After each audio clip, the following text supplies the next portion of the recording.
봄을 지금 맞이하고 있죠.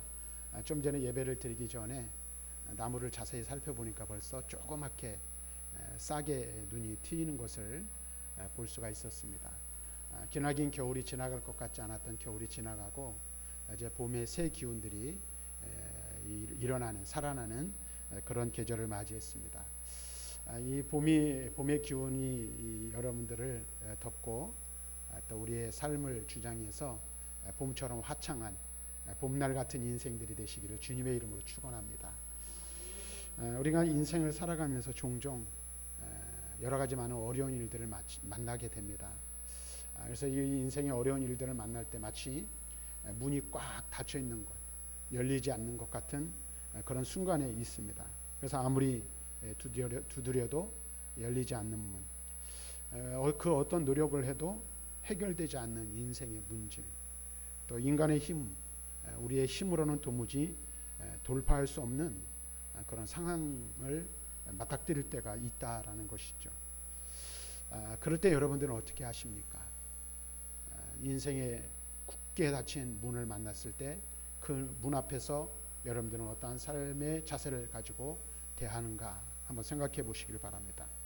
오늘 우리가 함께 읽은 말씀 다 읽지는 않았지만 12장의 말씀에 보면 베드로가 지금 만난, 베드로의 처한 상황이 바로 그와 같은 경우라 말할 것입니다. 그는 지금 어떤 상태에 있습니까? 옥에 갇혀 있습니다. 그런데 그 옥은 보통 옥이 아닙니다. 쇠사슬에 묶여 두 군인 사이에 누워 있고 감옥 밖에는, 철장 밖에는 파수꾼들이 철저하게 지키고 있습니다. 그런데 더 심각한 사실이 하나 있습니다. 이미 사도 야고보가 순교를 당한 상태입니다. 그리고 헤롯은 유대인의 환심을 사기 위해 교회를 핍박하고 교회를 무너뜨리려고 하고 있는 상황입니다. 이제 초대교회 지도자인 수장인 누구? 베드로를 제거하려고 하는 그런 상황과 맞닥뜨려져 있습니다. 그래서 명절이 끝나면 베드로는 처형당할 가능성이 매우 큰 상황 가운데 놓여 있는 것이 오늘 본문의 말씀입니다. 이와 같은 베드로가 당한 이 처한 상황을 우리가 볼 때에 우리의 눈으로 보면, 인간의 눈으로 보면 이미 모든 문이 닫혀 있는 상황이라, 문이 열리지 않는, 열릴 수 없는 그런 상황 가운데 있는 것이라고 말할 수 있습니다. 자, 그런데 바로 이때 성경은 놀라운 사실을 한 가지 기록하고 있습니다. 우리가 읽은 12장 5절 말씀해 보니까 뭐라고 말합니까? 이에 베드로는 옥에 갇혔고 교회는 그를 위하여 간절히 하나님께 기도하더라. 이 베드로는 옥에 갇혔고 교회는 그를 위하여 하나님 앞에 기도했다. 여기서 중요한 사실 한 가지를 우리가 살펴볼 게 있는데, 오늘 우리가 읽은 이 성경 말씀에는 기록되어져 있지 않지만 원문 성경, 헬라어 원문 성경을 보면 갇혔고라는 말과 교회라는 단어, 이 두 단어 사이에 헬라어 접속사가 사용되고 있는 것을 보게 됩니다. 그 접속사는 대라는 거예요. 헬라어 말로 대. 이 말을, 이 대라는 말을 우리나라 말로 하면 그러나라는 말입니다. 따라서 이 구절, 다시 말하면 5절의 말씀을 직역하면 이렇게 되는 거예요. 베드로는 옥에 갇혔다. 그러나 교회는 하나님께 간절히 기도했다. 이 말씀에서 우리는 무엇을 깨닫습니까? 세상 권력은 베드로를 가두었어요. 그러나 교회는 무엇했다고요? 그에 대하여 대처하는 교회의 자세, 교회의 방법은 무엇이었다고 말하고 있어요? 하나님 앞에 기도했다라는 거예요. 권력은 문을 닫았습니다. 그러나 교회는 하나님께 부르짖었다라는 거예요. 여기서 우리가 주목해야 할 것은 바로 그러나라는 이 단어가 교회의 힘인 줄로 믿습니다. 사랑하는 여러분, 우리는 인생을 살아가면서 때때로 이 문제들이 우리의 앞을 가로막습니다. 그래서 마치 열려지지 않는 꽉 닫힌 문과 같은 그러한 상황을 맞닥뜨리게 되는 경우들이 너무나도 많이 있다라는 거예요. 우리가 인생을 살아가다 보면 환경이 우리를 가두죠. 우리 문제가 우리의 길을 가로막아 설 때가 있습니다. 그러나 기도하는 성도, 하나님을 구하는 성도는 결코 막힌 인생을 살지 않는다는 것이 오늘 본문의 말씀의 교훈인 줄로 믿습니다. 그래서 오늘 본문의 말씀 우리에게 분명히 가르치십니다. 가르치고 있어요. 하나님은 기도로 닫힌 문을 여시는 분이라고 말씀해 주고 있습니다. 그래서 오늘 말씀을 나눔을 통해서 닫힌 문이 어떻게 열려지는지를 우리가 함께 말씀을 통해 나누고 또 은혜를 함께 나누는 그러한 시간이 될 수 있기를 바랍니다. 다시 한번 말씀드립니다만 오늘 본문의 상황은 매우 긴급한 상황에 처해 있는 것을 우리에게 알려주고 있습니다. 오늘 12장 1절에 보면 그때 헤롯 왕이 손을 들어 교회 중에서 몇 사람을 해하려 하여 요한의 형제 야고보를 칼로 죽이니, 야고보 사도가 헤롯의 손에 의해 죽임을 당하는 순교를 당했어요. 이 일로 인해서 교회는 큰 충격에 빠졌습니다. 근데 설상가상 엎친 데 덮친 격이라고 야고보가 순교를 당했는데 그에 이어 교회의 수장인 베드로가 헤롯의 손에 의해 체포를 당하게 된 거예요. 교회의 지도자가 감옥에 갇히게 된 것이죠. 게다가 이 헤롯이라는 왕은 잔인한 폭군이었어요. 이 사람은 생명을 가볍게 여기는 사람이었어요.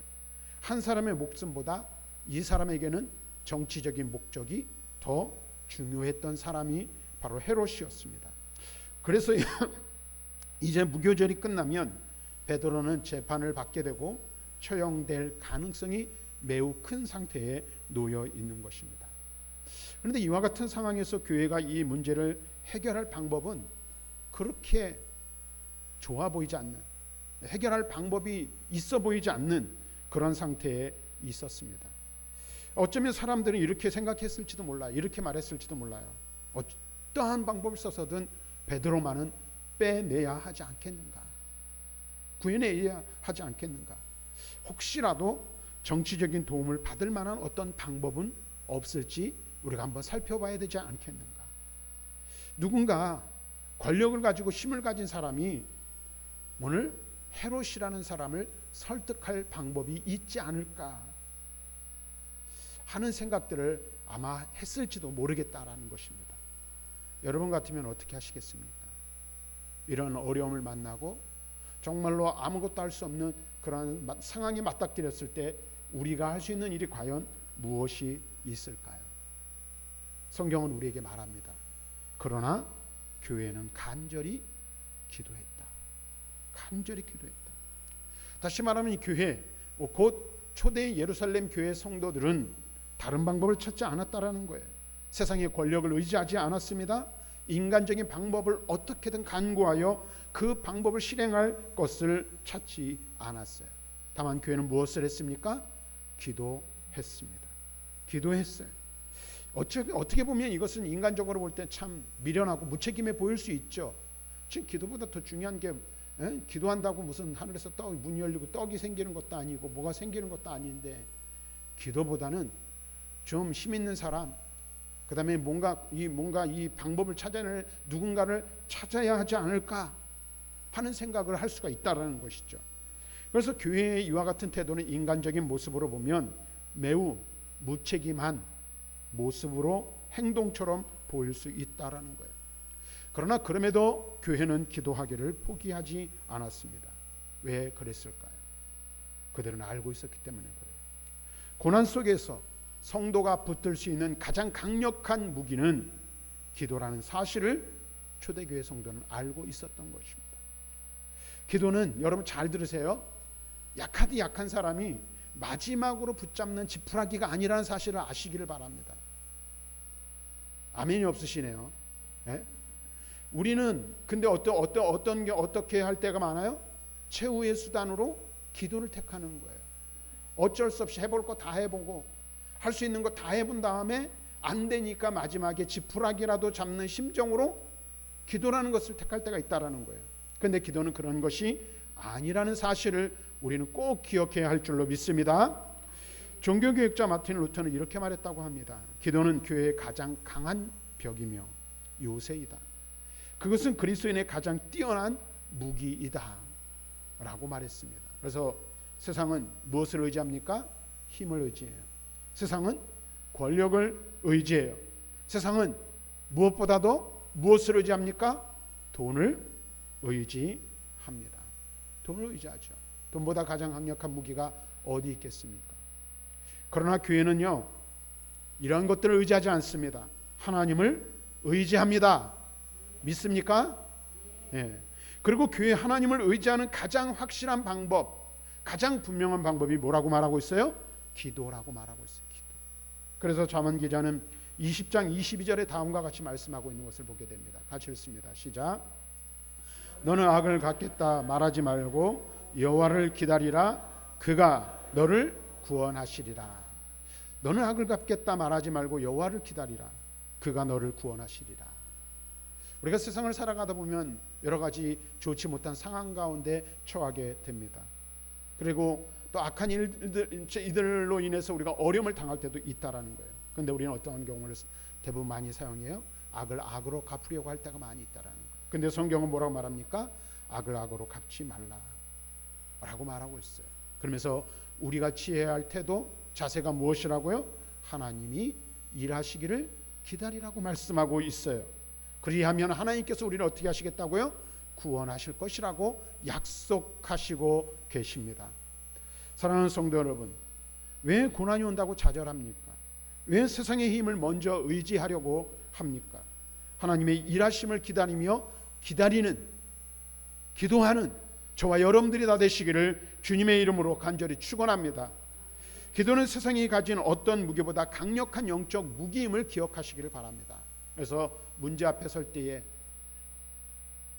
어떻게 해야 될까? 막 사방을 찾고 오늘 문제 해결의 방법을 찾아서 이렇게 저렇게 헤매는 저와 여러분이 아니라 무릎 꿇고 하나님의 뜻을 구하고 하나님 앞에 기도하는 기도의 사람들이 다 되시기를 주님의 이름으로 간절히 축원합니다.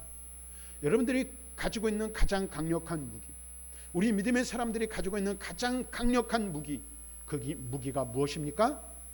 기도라는 무기인 줄로 믿습니다. 그런데 우리는 이것을 잊어버리고 있는 거예요. 그리고 사용하지 않는 거예요. 무기가 아무리 좋으면 뭐합니까? 사용하지 않으면 아무 소용이 없는 것입니다. 그러므로 저와 여러분들이 세상에 그 어떤 무기보다 강력한 영적 무기인 기도를 사용하는 기도의 사람들이 다 되시기를 주님의 이름으로 다시 한번 축원합니다. 자, 오늘 말씀을 보면 교회가 간절히 기도했다라고 말하고 있어요. 이 간절이라는 말은 단순하게 말해서 열심히 했다라는 정도의 말이 아니라는 사실을 알아야 돼요. 우리는 때때로 기도하면 형식적인 기도를 드릴 때가 너무나도 많이 있습니다. 그런데 오늘 여기서 간절히 기도했다는 것은 형식적인 기도가 아닙니다.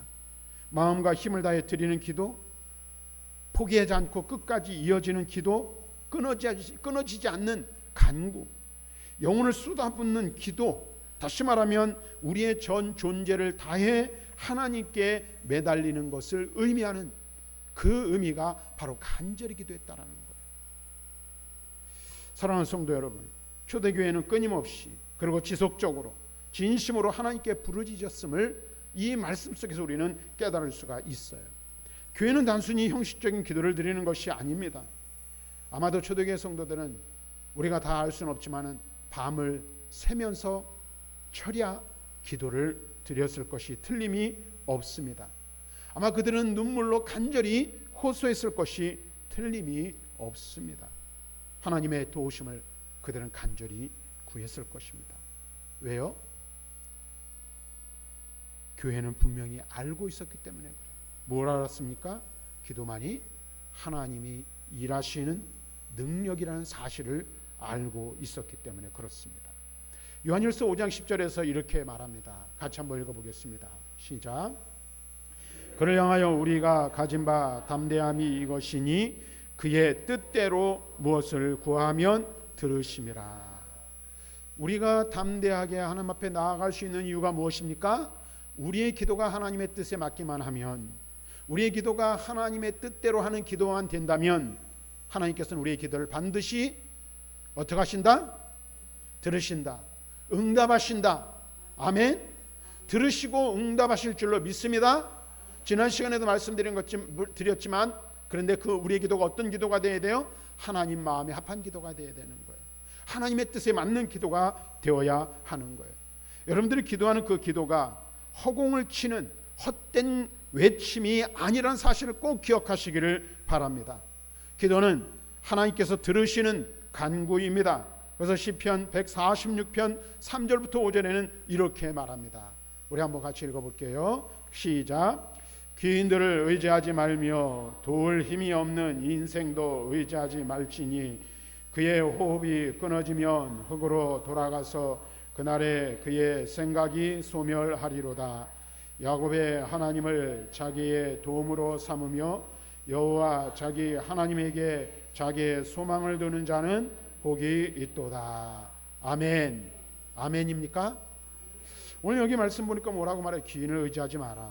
힘없는 인생도 의지하지 마라. 그들은 뭐예요? 호흡이 끊어지면 흙으로 돌아가서 소멸하는 헛된 존재라는 거예요. 우리가 인생을 살아가면서 사람을 의지하고 물질을 의지할 때가 얼마나 많이 있습니까? 내게 든든한 우군이 있으면 못할 일이 없을 것 같아요. 그런데요, 제가 짧은 인생이지만 살아본 경험을 비춰볼 때 사람은 언제든지 변해요. 얼마든지 변하는 게 사람의 마음이에요. 오늘 좋다고 죽을 것 같이 좋아한다고 사랑했던 사람도 내일이면 원수가 될 수 있는 게 인생이에요. 사람이라는 것. 여러분, 돈이라는 것 있으면 뭐든지 할 수 있죠. 저도 돈 좀 많았으면 좋겠어요. 그런데 이 돈이라는 것이요, 손에 쥐는 거 쥐어 내 마음을 편안하게 하고 힘있게 하는 것 같지만 어떻게 해요? 순식간에 사라져버리는 게 물질이라는 거예요. 돈도 권력도 세상 것도 다 한순간에 사라져버릴 수 있는 것들이라는 것이죠. 우리는 그 사실을 너무나도 잘 알고 있어요. 그런데 그럼에도 불구하고 우리는 너무나도 어리석어서 어떻게 해요? 사람을 의지하고 물질을 의지하고 세상 권력을 추구하는 것이 우리 인생들이라는 것을 알 수 있어요. 어제도 제가 이제 우리 백학면에 주일리 장터 3.1절 3월 21일 만세운동 기념식이 있어서 참석을 했어요. 아유, 갔더니 주민들도 많이 왔지만은 정치인들이 왜 이렇게 많이 온지 몰라요. 지방선거를 앞두고 명함을 돌리는데 난리도 아니에요. 지방선거에 군수로, 군의원으로, 도의원으로 당선되면 하늘을 날아갈 것 같죠. 근데 5년이면 끝이에요. 4년이면 끝이에요. 근데 그걸 몰라요. 그래서 거기에 목숨을 걸고 매달리는 거예요. 근데 그 사람들만 그렇습니까? 우리는 뭔가 다를까요? 우리도 다르지 않아요. 그래서 오늘 시편 기자는 뭐라고 말합니까? 오늘 그런 것들 의지하지 말라는 거예요. 왜? 한순간이면 사라지고 없어질 것들이기 때문에 그렇다는 거예요. 그러면서 뭐라고 말합니까? 여호와 야곱의 하나님을 자기 도움으로 삼으며, 여호와 자기 하나님에게 자기의 소망을 두는 자가 복이 있다라고 말씀하고 있습니다. 이 말은 무슨 말입니까? 하나님을 의지하라는 거예요. 하나님만 의지하라는 거예요. 하나님께만 구하라는 거예요. 하나님께만 소망을 두라는 거예요. 그것을 우리에게 말씀해 주고 있어요. 사랑하는 성도 여러분, 우리 인생에게는 한계가 있습니다. 세상의 권력도 영원하지 않습니다. 그리고 무엇보다도 인간의 계획은 언제든지 무너져 내릴 수 있다는 것을 꼭 기억하시길 바랍니다. 그러나 우리 하나님은 어떤 분이십니까? 영원토록 불변하시는 하나님이신 줄로 믿습니다. 그러므로 기도하는 사람은 절대 누구를 의지하지 않아요? 사람을 의지하지 않는 거예요. 세상 권력을 의지하지 않는 거예요. 물질을 의지하지 않습니다. 기도하는 사람은 오직 누구만을 의지합니까? 하나님만을 의지하는 사람인 줄로 믿습니다. 저와 여러분, 우리 모두가 기도의 사람이 되시기를 바랍니다. 기도하는 사람이 되어 하나님만 의지하고 하나님만 바라보는 저와 여러분들이 될 수 있기를 바랍니다. 그리고 더 놀라운 사실은 하나님은 기도하는 백성을 절대 외면하지 않으십니다. 우리의 기도를 외면하지 않으시는 하나님께 기도하며 나아가는 저와 여러분들이 되시기를 주님의 이름으로 간절히 축원합니다. 사랑하는 여러분, 교회가 기도할 때 하나님은 일하시기 시작하신다는 사실을 오늘 우리는 말씀을 통해서 깨달을 수 있어요. 12장 7절 말씀을 한번 같이 읽어보겠습니다. 시작. 호련히 주의 사자가 나타나며 옥중에 광채가 빛나며 또 베드로의 옆구리를 쳐 깨워 이르되 급히 일어나라 하니 쇠사슬이 그 손에서 벗어지더라. 아멘. 우리는 이 말씀 속에서 놀라운 장면을 보게 됩니다. 앞에서 말씀드렸지만 베드로는 두 손이 쇠사슬에 매여 있어요. 그리고 이제 로마 감옥에 보통 보면은 이 양옆으로 간수들이 함께 자요. 그리고 문 밖에서 철문을 잠그고 거기서 간수가 지키고 있습니다.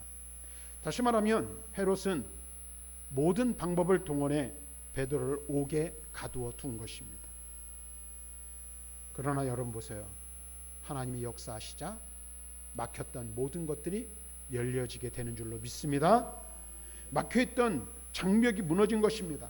오늘 말씀은 뭘 말하고 있습니까? 쇠사슬도 감옥도 군사도 철문도 하나님의 능력 앞에서는 아무 소용이 없었음을 말씀해주고 있는 줄로 믿습니다. 사랑하는 성도 여러분, 바로 이것이 기도의 능력인 줄로 믿습니다. 기도는요, 환경을 뛰어넘게 합니다. 기도는 인간의 한계를 넘어서게 하는 줄로 믿어요. 아멘이 없으십니다. 아멘입니까? 예, 여러분 보세요. 지금 잘 들으셔야 되는데 문제를 만나지 않는다는 게 아니에요. 그리스도인이 되면 아무 문제도 아무 일도 일어나지 않는다는 것을 의미하지 않아요. 문제를 만날 수 있어요. 어려움 앞에 설 수 있어요. 닫힌 문처럼 이 큰 우리의 힘으로 해결할 수 없는 문제들 앞에 우리가 맞닥뜨릴 때가 있다라는 거예요. 그런데 더 큰 것은 놀라운 사실은 무엇입니까? 그 모든 문제를 뛰어넘게 하는 능력, 도구를 우리에게 주셨다는 거예요. 그것이 무엇입니까? 기도라는 도구를 우리에게 허락하셨다라는 거예요. 그래서 결국 베드로는 이렇게 고백합니다. 12장 11절 같이 읽습니다. 시작. 이에 베드로가 정신이 들어 이르되 내가 이제야 참으로 주께서 그의 천사를 보내어 나를 헤롯의 손과 유다의 백성의 모든 기대에서 벗어나게 하신 줄 알겠노라. 여기서 베드로가 고백하고 있는 이 고백의 내용은 무엇일까요? 자신의 힘으로 빠져나온 것이 아니라는 사실을 고백하고 있습니다. 자신의 힘으로 나온 것이 절대 아니었어요. 사람의 도움으로는 그의 문제를 해결할 수가 없었습니다. 누가 하셨습니까? 하나님이 하신 줄로 믿습니다. 기도는 이와 같이 놀라운 일을 이루게 하십니다. 사랑하는 성도 여러분, 우리가 기도할 때 우리의 기도를 들으시고 응답하신 하나님께서는 일하시기 시작하시는 줄로 믿습니다. 우리의 기도를 통하여 하나님께서는 일하시는 거예요. 이와 같은 사실을 꼭 기억하시길 바랍니다. 그래서 문제를 만날 수 있어요. 어려운 일들을 겪을 수 있어요. 어려움 앞에, 문제 앞에, 닫힌 문 앞에 설 수 있어요. 그러나 우리가 기도로 그 문을 돌파하면 하나님께서 일하시기 시작하여 닫힌 문이 열려지는 역사가 있게 하시고 어려움과 환난을 넘어서게 할 수 있는 힘과 능력을 우리에게 부어주시는 줄로 믿습니다. 사랑하는 성도 여러분, 오늘 말씀은 우리에게 분명한 사실을 보여줍니다. 세상은 베드로를 가두었어요. 그러나 교회는 무엇을 했습니까? 문제 앞에서 기도했습니다. 세상은 문을 닫았어요. 그러나 하나님은 성도들의 기도를 들으시고 그 문을 여셨습니다. 우리가 만나는 수없이 많은 문제들 앞에 서게 될 때에 우리는 절망할 수 있어요. 때로는 포기할 수도 있어요. 어떻게 해야 할지 알지 못할 상황 가운데 놓일 수도 있다라는 거예요. 그러나 그 가운데서 우리가 기도하기 시작하면 바로 그때 하나님이 일하시기 시작하시는 때인 줄로 믿습니다. 기도는 약한 사람이 앞에서도 말씀드렸지만 마지막에 붙드는 지푸라기가 아니라는 사실을 꼭 아시기를 바랍니다. 그러니까 초대교회 성도들이 이것도 해보고 저것도 해보고 이런 방법도 써보고 저런 방법도 써보다가 최후에 기도한 게 아니에요. 베드로는 옥에 갇혔어요. 그러자 성도들이 한 일은, 처음 한 일이 무엇이었습니까? 기도한 것이었습니다. 기도는 믿는 사람이 사용하는 가장 강력한 무기임을 기억하시길 바랍니다. 그러므로 낙심하지 마십시오. 사람을 의지하지 마십시오. 세상의 힘을 먼저 찾아가지 마십시오. 무엇을 해야 합니까? 기도하시기를 바랍니다. 기도하면서 하나님의 일하심을 기다리시는 저와 여러분들이 될 수 있기를 바랍니다. 지금도 하나님은 닫힌 자의 문을 여시고 닫힌 자의 일들을 위하여 일하시기 때문에 우리는 기도해야 하는 줄로 믿습니다. 우리가 닫힌 문 앞에서 기도함으로 열린 문의 축복을 누리는 우리 모든 성도들이 되시기를 주님의 이름으로 간절히 축원합니다.